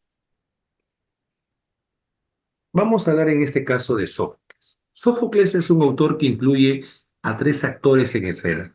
Como aumenta la cantidad de partes recitadas por los actores, disminuye entonces la participación del coro.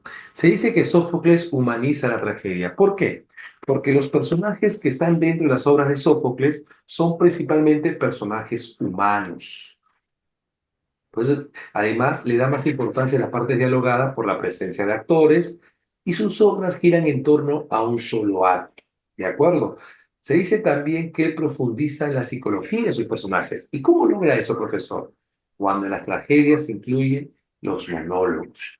A través de los monólogos, él va a profundizar lo que es, en este caso, la psicología de sus personajes. Muy bien, entonces acuérdate, tres actores, aumenta la participación de los actores, disminuye el coro, las obras giran en torno a un solo acto y analiza profundamente la psicología de sus personajes, usando los monólogos.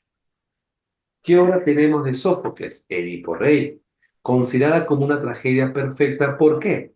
Porque en esta tragedia, muchachos, se respetan las tres unidades clásicas. Una obra gira en torno a un solo tema, gira en torno a un solo espacio, ¿ok? Y no solamente gira en torno a un solo tema y un solo espacio, sino que toda la historia transcurre en un solo día. El lenguaje es respetuoso. ¿Quiénes son el coro en la obra en Edipo Rey? Los ancianos de Tebas. Además se presenta la revelación de una verdad, cuando Edipo se entera que es padre y hermano de sus hijas. Devela la limitación del hombre ante el destino y hay una ironía trágica también, porque curiosamente el que todos tienen vista y no pueden ver lo que está pasando. Pero aquel personaje que no tiene vista, como es en este caso Tiresias, es el único que puede ver lo que está pasando en verdad. Ese es irónico, ¿no? El destino inexorable o el destino trágico es, en este caso, el tema principal de esta obra. Al inicio, es el pueblo, se considera como una tragedia perfecta porque respeta las unidades clásicas. Vamos a ver que al inicio Edipo ha mandado a su cuñado Creonte a preguntar porque hay una peste que está azotando Tebas. Entonces Edipo le pregunta a su cuñado Creonte, ¿sabes qué? Anda al oráculo de Delfos a preguntarle a Apolo por qué nos ha mandado. Y la obra comienza justamente cuando Creonte retorna del oráculo. Y eso justamente el pueblo le dice, ¿no? El pueblo que son los pueblos tebanos, le dice justamente, Edipo, por favor, dinos, ¿ya tienes alguna solución ante lo que ha pasado? Y donde justamente dice, no, Edipo, tú que reinas en mi país, los que nos sentamos cerca de tus altares somos sacerdotes. La población parece un número incontable. Oh, hijos abandonados. Dice, no, presta tu guardia porque esa tierra ahora te será como su salvador. Vamos a ver que en ese momento Edipo dice, escúchame, he mandado a mi cuñado Creonte para que vaya al oráculo de Delfos a preguntar por qué motivo está esta peste. ¿Y qué le dice Creonte? El soberano Febo Apolo nos ordenó arrojar una mancilla con el destierro o liberando un antiguo asesinato con otro, pues esta sangre es la que está sacudiendo la ciudad. Después que murió Layo, nadie surgió como su vengador en medio de la desgracia. ¿Qué está diciendo acá? Sí. Que antiguamente había un rey llamado Layo que fue asesinado y que justamente la persona que mató a Layo sigue viviendo en Tebas. Y mientras que esa muerte no se vengue, mientras que eso no cambie, esta peste va a continuar, esta peste va a seguir. Entonces tienen que desterrar o matar a esta persona. Y es donde justamente Edipo dice, ¿no? Prohíbo que en este país del que yo poseo poder, alguien dirija a esa persona la palabra. Mando que todos los expulse sabiendo que es una impureza. Puesto que yo me he casado con la mujer de este, me he casado con el hombre, con la mujer del hombre que fue asesinado. Y estoy sentado en el trono de este hombre, de Layo. Y he tenido los hijos que Layo pudo haber tenido con esta mujer. Yo buscaré a su asesino como si Layo fuera mi padre y yo fuera su hijo sin saber que lo que dice Edipo es cierto, ¿no? Es una ironía trágica, ¿no? Vamos a ver que luego de eso, claro, el personaje observa una situación y sabe lo que está sucediendo, pero el personaje no se da cuenta de ello, la contradicción, ¿no? Vamos a ver que Tiresias, le preguntan a Tiresias si él puede decir quién fue el asesino de Layo. Y Tiresias se niega a hablar, déjame ir a casa. Más fácil soportaremos tú, lo tuyo y yo lo mío si me haces caso. Eres malvado, tú sabes quién mató a Layo y no quieres hablar. Si tuviera vista, diría que incluso hasta tú lo hubieras hecho. Y Tiresias molesto, yo te insto a que permanezca leal al edicto que has proclamado y no nos dirija la palabra, porque tú eres el azote impuro. Puesto que me has hecho en cara que soy ciego, te digo que aunque tú tienes vista, no ves en qué grado de gracia te encuentras. ¿Acaso conoces de dónde desciendes? Eres sin darte cuenta odioso para los tuyos, tanto para los que están acá, aquí, allá abajo, como a los que están en la tierra. La maldición que por los dos lados te golpea de tu madre y tu padre, con paso te arrojará de estas tierras y ya nos verás claramente. Entonces estarás en oscuridad. Acá vemos qué cosa, la oposición de la vista y la ceguera, ¿no? La ceguera como representación de la sabiduría. Al final vamos a ver que luego de eso Edipo comienza a entrar en conflicto, no sabe si lo que dice el adivino es verdad. Y es por eso que le consulta justamente a quién, a Yocasta, su esposa.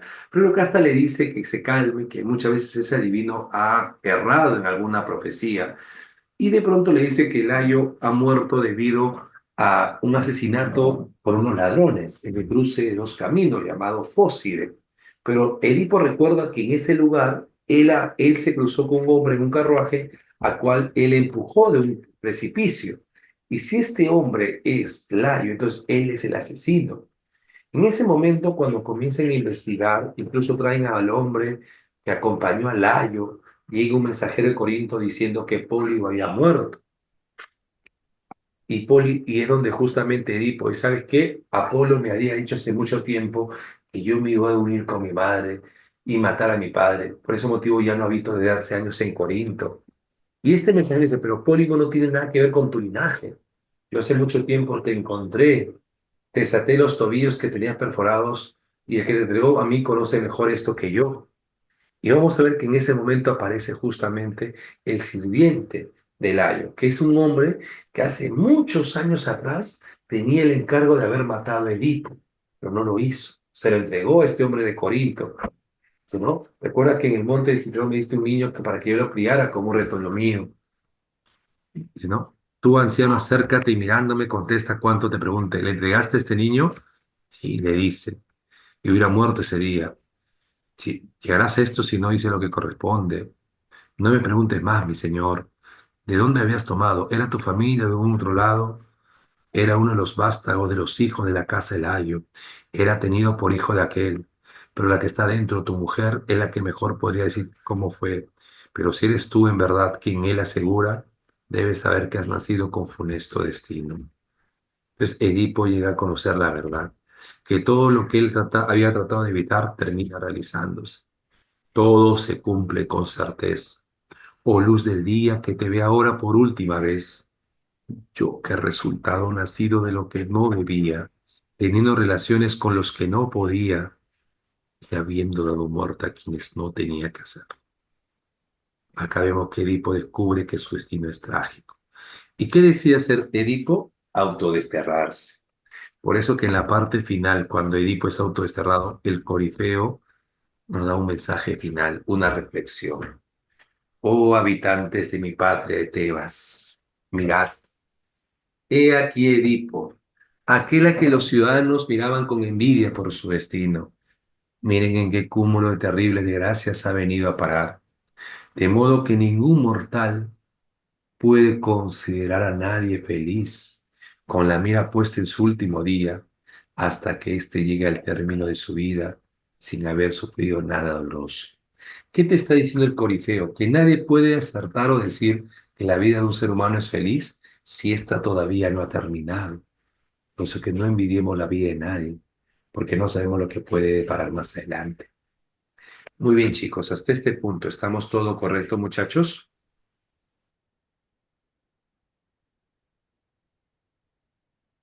¿Todo bien hasta acá, chicos?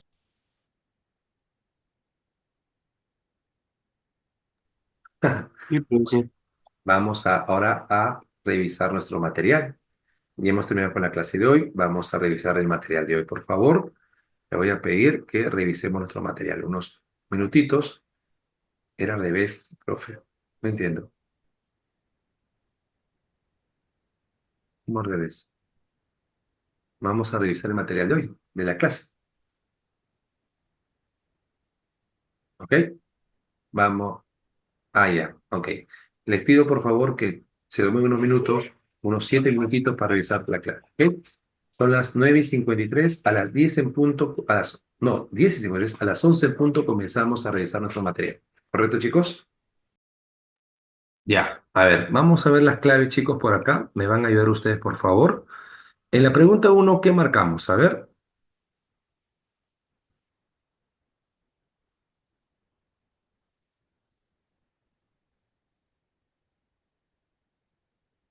acá faltó un fragmento, ¿ah?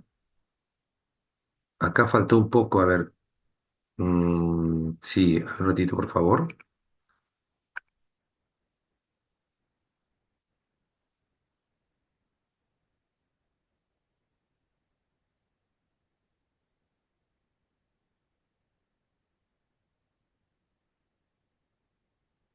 Un ratito, por favor.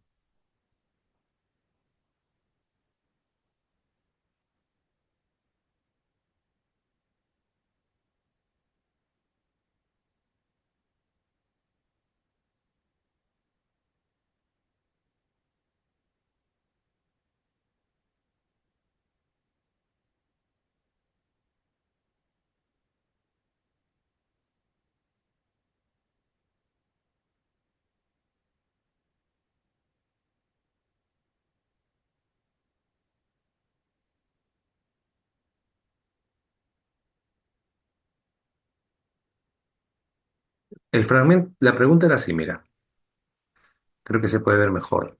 Este fragmento donde le sugiero, tutor, por favor, que acá vea, por ejemplo, que tenga cuidado con la edición, mire. Acá, ¿no? Pasas por el abismo de mis tristezas como un rayo de luna sobre los mares. Este es el fragmento que faltó colocar en la pregunta. Tomando en cuenta esto, ¿qué marcaríamos acá? El abismo de mis tristezas, comparación, el cómo, ¿no? Comparado como un rayo de luna sobre los mares, ¿no? Claro, sería beso por ello, ¿no? Beso. Uno sería beso, tomando en cuenta esa alternativa, ¿no? Beso. En la pregunta 2, a ver, uy, es otra vez. Esto es con la pregunta 3, de la pregunta 3. A ver, en la 2 uno obeso, ¿ya?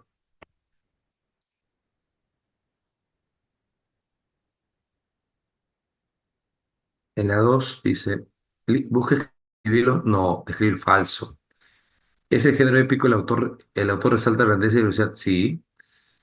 No, en la 1 es falso, pues, es falso. El género épico no describe los sentimientos, no describe, expresa, manifiesta. Épicos está bien. La acción de un espectáculo dirigido dirigido solo a un tipo de público, falso. No es a un solo tipo de público. El poeta épico dice el verso para relatar y describir situaciones que giran en torno a temas heroicos, sí. Sería 2 y 4. Clave sería dado. Muy bien. 2 y 4 dado. Pregunta número 3. A ver, tomando en cuenta este fragmento, esta historieta, ¿qué notamos acá? ¿Con qué género se relacionaría? Con el dramático, ¿no? A ver, es la mañana llena de tempestad en el corazón del verano. Como pañuelos blancos de adiós viajan las nubes. Símil. 4 dados, símil. A ver, dice, sus mulos se me escapaban como peces sorprendidos. Nuestra vida son los ríos, metáfora, ¿no? Nace el arroyo es una culebra, metáfora también, que de flores se desata. Cual Poncio Pilato, símil, ¿no? El cual, como Poncio Pilato, ¿no? Avión. Que yo no te encuentre, anciano, cerca de las cóncavas naves, ya porque demores tu partida, ya porque vuelvas luego, pues quizá no te valga el cetro y las ínfulas. Aquella no soltaré, antes le sobrevendrá la vejez de mi casa en Argos, lejos de tu patria. Pero vete, no me irrites para que puedas irte sano. Así dijo, el anciano sintió temor y obedeció, sin desplegar los labios, fuese por la orilla de su mar. Dice que levantó las manos, óyeme tú que llevas el arco de plata, protege esa Cristo y a la divina Sila. Oh, si alguna vez adorné tu gracioso templo o quemé en tu honor pingües muslos. ¿Qué estamos contando acá? ¿El encuentro de Agamenón? No, no con Aquiles, ¿ah? Acá más bien sería la negativa de Agamenón por devolver a Criseida, ¿no? Claro, 6 dados, muy bien, muy bien. Cubre tus hombros con mi magnífica armadura. Ponte al frente de los mirmidones. ¿Acá quién le dice eso? Eso le dice Aquiles a Patroclo, ¿no? Y llévalos a la pelea, pues negra nube de teucros, de troyanos, cerca las naves con gran ímpetu. Y los griegos acorralados en la orilla del mar solo disponen de un corto espacio.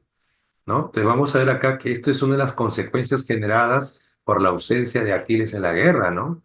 Pues justamente sería peso, no dado, no de peso sería, porque esa es una consecuencia generada por la ausencia de Aquiles. Los troyanos están ganando terreno, ¿ok? 7 sería beso. Pre- Pregunta 8. Tal fue su plegaria, se le acercó a Atenea que había tomado el aspecto. Telémaco, no serás en lo sucesivo ni cobarde ni imprudente. Si has heredado el buen ánimo de tu padre, tenía que llevar a su término acciones y palabras. Ese viaje que deseas emprender no se pospondrá largo tiempo. Soy tan amigo tuyo que por tu padre que aparejaré una velera nave. Casita, claro, muy bien. Acá es la parte en la cual Telémaco busca noticia de su padre, ¿no? 9. A ver, sobre la Odisea. En la primera parte, Telémaco viaja hasta Troya para buscar a su padre falso. Odiseo, al retornar a Ítaca, está formado en un anciano mendigo, ¿verdad? Circe transforma en cerdos y aves a los hombres que llegan a su isla. Sí, correcto. A ver, a ver, a ver. En este caso, a ver un ratito. Dice en cerdos y aves. Déjame- A ver. No, pero dice en aves, ¿no? No, en cerdos nomás. Cerdos y leones, pero aves no. Ok, sería entonces uno. A ver. Esto es falso porque no es en aves. Odiseo reconoce a su madre cuando desciende. Dedo sería, ¿no? No no lo transforma en aves, solamente en cerdos, en algunos leones, pero más que todo en cerdos. Luego dice acá, a ver, Odiseo. En esta epopeya se destaca el valor de la astucia, ¿no? En la Odisea. Correcto. Visible el pasaje. Muy bien. La diosa de la sabiduría. Perfecto. 10 dado. Muy bien. 11. Sobre el teatro griego. El coreuta no solamente era integrante del coro, sino también se encargaba de interactuar el actor y financiar, falso. El coreuta no financia, falso. La uno es falso, amigo Búho, porque no financia. Pues mira, que dice acá, ¿quién financia? El colega. Las fiestas secas eran actividades que se dan 2 veces por año y en las cuales había un grupo de un coro, correcto, la dos. La mujer tenía un papel importante, falso, la mujer no participaba. La catarsis, exacto, sería 2 y 3, 2 y 4 sería, este es 4, pues. Beso, ¿no? 2 y 4 sería. Es que este es 4, pues, ¿no? Besito. Edipo dice, ¿no? Riqueza y poderío y profesión regia que supera toda profesión. A causa de la vida, que facultad es tan atractiva para muchos cuanta envidia se oculta en nosotros. Si que solamente a causa de esta jefatura que la ciudad puso en mis manos, Creonte el infiel, el amigo de siempre, desea expulsarme de ella, el secreta intriga infiltrando un impostor. Él cree, Edipo cree, que todo este es trama de quién, en este caso, de Creonte, para hacerle creer que él es el causante de la peste y sea expulsado y quedarse de esa manera Creonte con el reino. Pero ¿qué le dice Corifeo? Nosotros suponemos y nos parece que tanto los duros reproches de este como los tuyos han sido dictados por la irritación. Y no es eso lo que se necesita. Es decir, acá vemos que el Corifeo juega un papel importante. ¿Por qué? Porque lo aconseja, lo cuestiona, correcto. Casa, 12 casa. 13. Los ríos son ronda de niños jugando a encontrarse en el mar. Las ondas son ronda de niñas jugando a la tierra a abrazar. Notamos la figura, la anáfora y la metáfora, ¿no? Exacto, eso. Ya el sol hería con su rayo los campos, subiendo el sol desde la plácida corriente, ¿sí, no? Cuando aquellos se mezclaron unos con otros, difícil era reconocer a cada varón, pero lavaban con agua las manchas de sangre de los cadáveres y derramando ardientes lágrimas los subían a los carros. Y gran Príamo no permitía que los troyanos lloraran. Estos, en silencio, con corazón afligido, quemaron los cadáveres sobre la pira, los quemaron y volvieron a la sagra Sara de León. Del mismo modo, los griegos de hermosas grebas reunieron los cadáveres sobre la pira y los quemaron y abrieron las cóncavas naves. A ver, esto describe la mortandad. La mortandad es la muerte, ¿no? No habla del destino de los dioses. Las costumbres de los griegos, sí, porque estaban quemando a sus muertos. Y el liderazgo no, sería 2, 1 y 3 solamente, ¿no? 1 y 3, avión. Claro, 14, avión. Es que la 2 no se ve, pues no se habla del destino de los dioses, no se habla del destino trágico acá. Y por último la 15 dice, a ver acá, ¿ok? Poseidón levantó una ola colosal que cayó sobre el héroe. Aferrado a un madero, se quitó de los vestidos que le habría obsequiado Calipso y extendió el velo de hino debajo de su pecho. 2 días con sus noches anduvo así, perdido por el mar, hasta que al fin el alba del tercero las aguas se calmaron y pudo ver la tierra. Cuando ya parecía que llegaba a la orilla, una ola gigantesca lo arrojó contra las rocas. Pasó la ola, siguió nadando en busca de una playa, hasta que llegó por fin a la boca de un río. Agotado, se puso a buscar dónde dormir y se tendió entre dos arbustos. Luego se cubrió con unas hojas verdes y Atenea derramó el sueño sanador sobre sus párpados. ¿Sobre qué fragmento, a ver, qué momento del argumento estamos notando acá? ¿Mm? El arribo a la isla de Circe, el escape de la ciudad. ¿Ah? Acá vamos a ver que estamos viendo a un héroe naufragar. ¿Y cuándo Fue, naufraga? fue después de que mató a Polifemo, ¿no? Porque ahí está la venganza de Poseidón, ¿no? Claro, este es posterior a Polifemo. Este es cuando él, mira, ¿sabes cómo te das cuenta dónde puedes tú identificar a qué fragmento dice? Mira, aferrado a un madero se quitó los vestidos que le había obsequiado Calipso. Entonces, esto sucede después de Calipso. Y después de Calipso, ¿a dónde va Odiseo? ¿Te acuerdas? ¿A qué isla va? ¿Con qué rey va? ¿A quién le cuenta todo? ¿Dónde los fe? Feacios, ¿te acuerdas? A la isla de los Feacios. Entonces, tomando en cuenta esto, acá vemos que la clave sería, claro, a la isla de los Feacios con el rey Alcino, ¿no? Había sido la isla de los Feacios con luego su naufragio, 15 enano.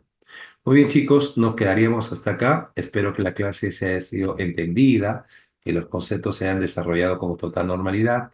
Nos veremos Dios mediante la próxima semana. Muchas gracias con cada uno de ustedes. ¿Todo bien con la clase, muchachos? ¿Todo perfecto? ¿Sí? Sí, profesor. Muy bien. Cuídense bastante. Hasta la próxima semana. Buenas noches con todos.